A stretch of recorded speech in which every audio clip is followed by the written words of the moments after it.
I was born in 1968 in Vancouver at St. Paul's Hospital. That's a long time ago. That's 1939. Barbados in the West Indies.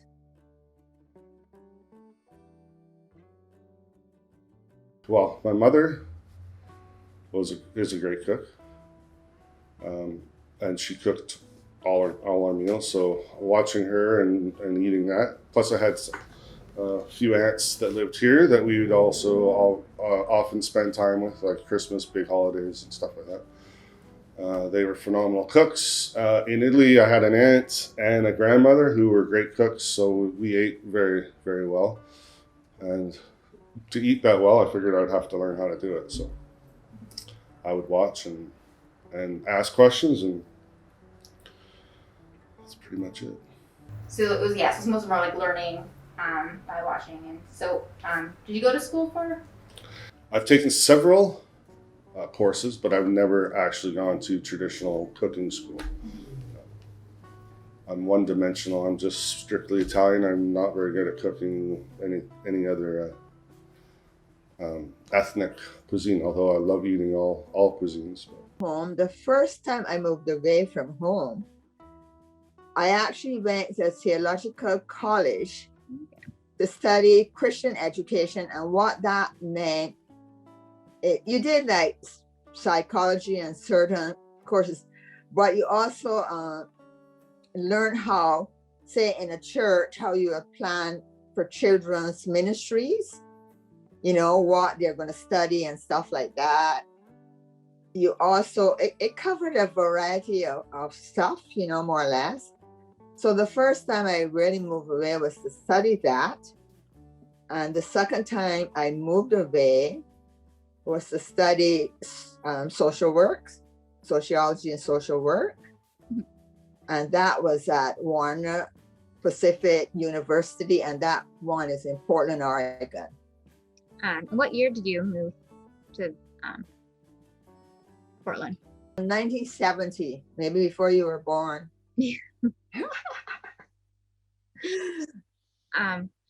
Where was the first college? Trinidad. Oh, it was in Trinidad? In the Caribbean, yeah. Like, were you scared to move home, or more excited, or? No, I wasn't scared. I was more excited. Yeah, I was like 22 at the time. So some people are married and have a child or two at that time. So, and I wasn't scared.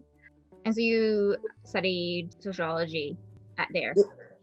Yeah, well, I had like a double major, but I really, my degree is like a Bachelor of Science. But my major thing was to be doing social work.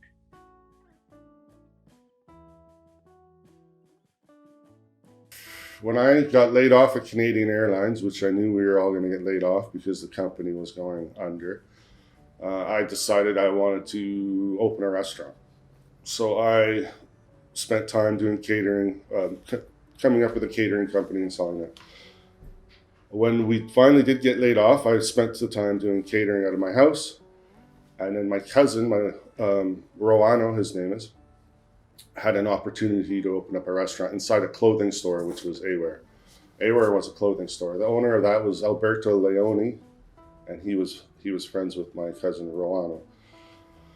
So we got the contract to open up a little cafe inside of the clothes store, which was my first restaurant, I guess.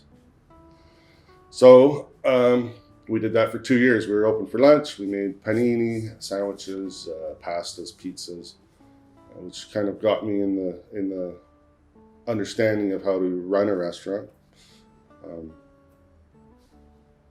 Other than that, I worked extensively. Well, I didn't really work. I didn't get paid. But I spent a lot of time with a friend that I had in Italy that I sort of grew up with. Like I said, I was there for 3 months of the year, so I had friends there that I grew up with from when I was small. And he ended up owning a restaurant. So when I lived there for a year, I spent a lot of time with him in the restaurant and cleaning up and stuff like that, and watching and taking down notes and writing recipes, and so I was ready to cook the cuisine from that region of Italy. That's how I did it.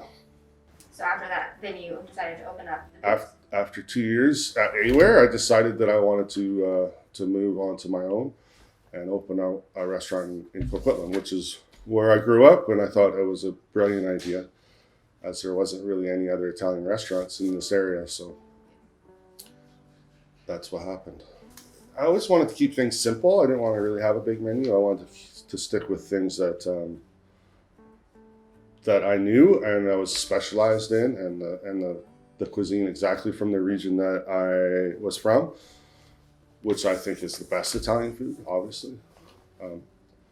So I wanted to make sure that I made that to the top quality that I could ever make it. And I knew there was other restaurants out there that didn't make that cuisine. So most of the cuisine that I made would be handmade, fresh pasta, stuff that was never even thought about in this area before I started doing it. Nowadays, there's more and more restaurants that actually do fresh pasta and spend more time on ingredients and quality of food rather than just big heaping slops on plates. That when I was growing up, that was Italian food, or that's what my friends thought was Italian food, and it really upset me. So this is why I wanted to make sure that I made proper food the proper way, even if the portions weren't big sloppy things on plates, which we don't see as much as we used to see back in the 80s or 90s. When I worked at the Naples, and it was in Naples, it's the Maples. The Maples. It's called the Maples Adolescent Treatment Center.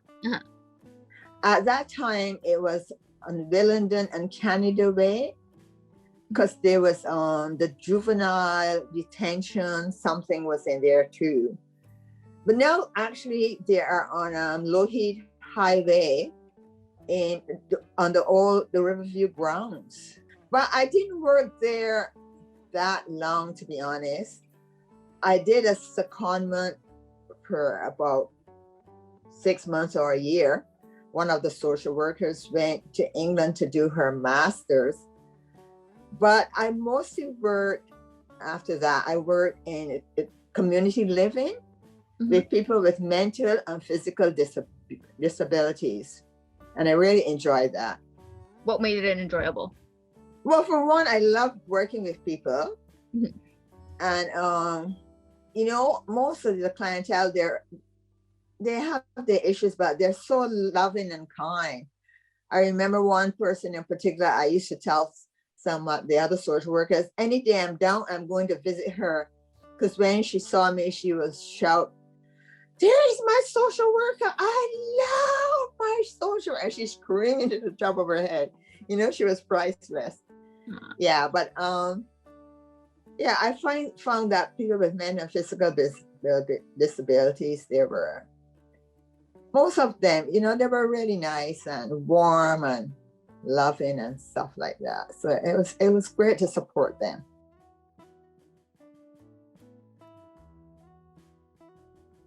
The simplicity of the food that I make, so it's not difficult to find the ingredients. There are some ingredients when I first opened that were difficult to find really good quality.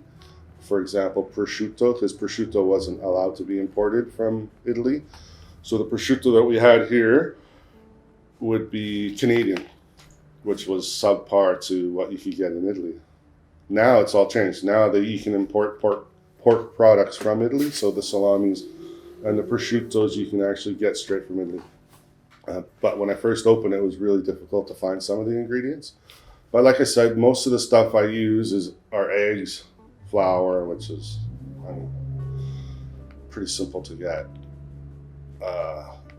Including quality eggs are good to find here, right? Because we're close to the farms, or close, like to Maple Ridge used to be farms anyway. And so you kept it simple. Have you ever experimented a bit with it? Even though? I do jack around once in a while. I try to come up with some new ideas, but my whole idea from the beginning was to cook the cuisine that was from the region that I was from, and cook it and don't bastardize it. So I didn't want to wreck it. I didn't want to North Americanize it. I wanted to keep it as traditionally Italian as I possibly could. And that's one of the words that I use always with when I'm talking to people. My food is traditionally Italian. It's not anything else. That's all. I don't want to. I mean, maybe one day I'll open up a different restaurant and I can experiment more. But right now, it's as traditional as possible. And you said like your restaurant like became quite like very successful. What do you think attracted people to? Like I said, I always wanted to. The quality of food was the most important thing. It wasn't portion size. It wasn't. What else? It's always been just the quality of the ingredients, the quality of the food, and I think it took a while. Maybe because of the name of the restaurant, it wasn't traditionally Italian with the Italian words, but I think after a while, people started to understand that this was quality food, and let's get there, let's go there, and word of mouth. I think got most of the people, most of the customers, most of the clients are there because of word of mouth, and they appreciate quality food, and they return, and more people show up. So it's been snowballed into that. So the boot. Where did you come up with that name? The boot. Well, originally I came up with the name the Golden Boot because it was a trophy for soccer for the top goal scorer in the tournament. But it also signified the boot of Italy, the shape of the country. So I thought that was a brilliant idea. We'll call it the Golden Boot. It didn't have to have an Italian name. People will figure it out. People will remember the name Golden Boot because it sticks in your head, and it'll work really well. In hindsight, I think maybe I should have used an Italian word somewhere along the line so that people would have known that it was an Italian restaurant. Because I think a lot of people drove by and went, "What's a Golden Boot?" I finally had to start sticking up signage with the boot of Italy so that people would know what it was. Part of the Barbados Association Mhm. of British Columbia, and you have several people who are members of the association. We started in 1986 after Expo. We started to have things like a annual. We call it a banquet, a celebration, independence celebration, and you'll have a banquet. And then later we have like a gospel concert with tea, and we serve tea. That used to be nice. Yeah, we would do that. I was part of Coquitlam Garden Club. Okay. Yeah. What else do I do? That's a long time ago. Trying to remember what else I did. More or less. Well, of course, it's taking your kids to school and, attending parent teachers meetings and visiting with friends. And it used to be kind of fun because on New Year's Day, we would have this big celebration where in our little house, you'll have like 40 people or so for dinner, we used to be fun. What sort of food would you serve? Well, mostly traditional.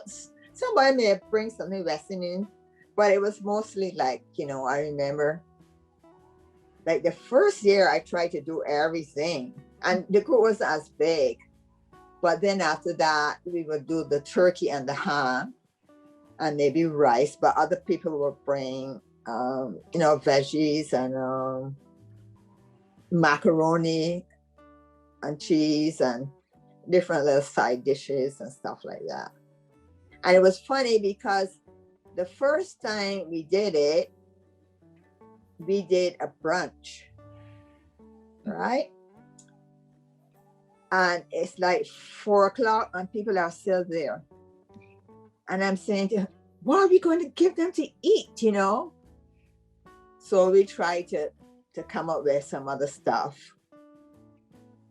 Yeah, and then another year we tried to do a brunch and a dinner. And then we just boil it down to doing just one meal.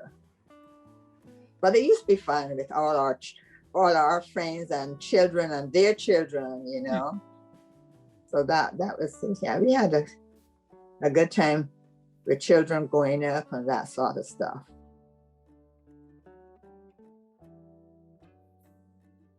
Are you still like? Do you still like part of the Barbados Association of BC? Yeah. Yeah. Yeah. But because of COVID, we did like a online Christmas caroling. Okay. We did that, but we can have the you know, the celebration last year and this year. Mm-hmm. Yeah, not well the year before and then last year. Yeah. But I'm still at the part of the association. When my daughter went vegan, I decided I would try to maybe put a vegan bolognese sauce on the menu, and see if it would sell. But I haven't really done it yet because I'm thinking that it's not going to sell. But I could always try it and see what happens. That'll be in the next month or so when we reopen fully, and then we can give that a try, see if we can sell any of it. I actually like it. I was really impressed. It's pretty good. Has any family or people from Italy ever come and eaten it? I've had cousins from Italy come, and they love it. Well, they say they love it. I hope they do. I mean, they're going to say they love it. Yeah. Unfortunately, most of my aunts that I learned from are all gone. My grandmother obviously is gone, so it's kind of sad. But it's also good to keep the legacy going of the food that they made. I mean, that's not why I do it. I do it because I love the flavor of it. But it's also nice to have the legacy that it's not going to change. What they made is still what I make, and hopefully my children will make the same thing, and not change.